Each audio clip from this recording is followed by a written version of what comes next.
qué consiste el reto? El objetivo del reto es someter a 5 concursantes a un entrenamiento de alto rendimiento. Se trata de entrenamientos adaptados a su constitución. Se realiza una planificación sumamente exhaustiva, donde el objetivo es sacar el máximo rendimiento óptimo de su propio cuerpo.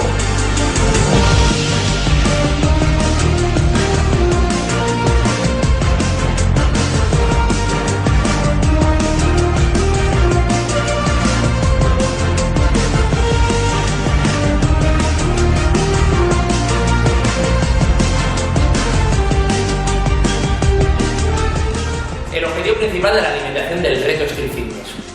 El objetivo más importante de la dieta del reto es marcar un orden dentro de un desorden en su vida de los concursantes.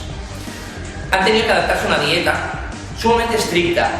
La dieta es específica a su morfología y necesidades. Es obvio que es un factor muy importante porque sin los aportes nutricionales necesarios no podemos afrontar de forma eficaz el volumen de trabajo de la rutina de entrenamiento. Se trata de una dieta equilibrada, con un control de máxima exactitud de las principales fuentes de vitaminas, carbohidratos y proteínas.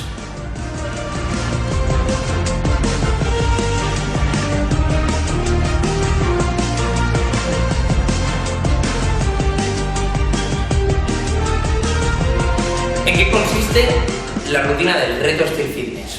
Es importante remarcar. Se trata de una rutina con una frecuencia de 6 días a la semana, de una durabilidad que oscila unas 3 semanas.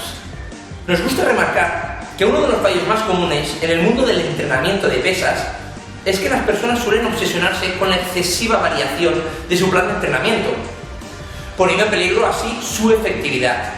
La durabilidad del entrenamiento suele ser muy corta y sacrifican ejercicios eficaces sin ordenarlos de otra forma, por ejemplo alterando las series y el rango de recorrido.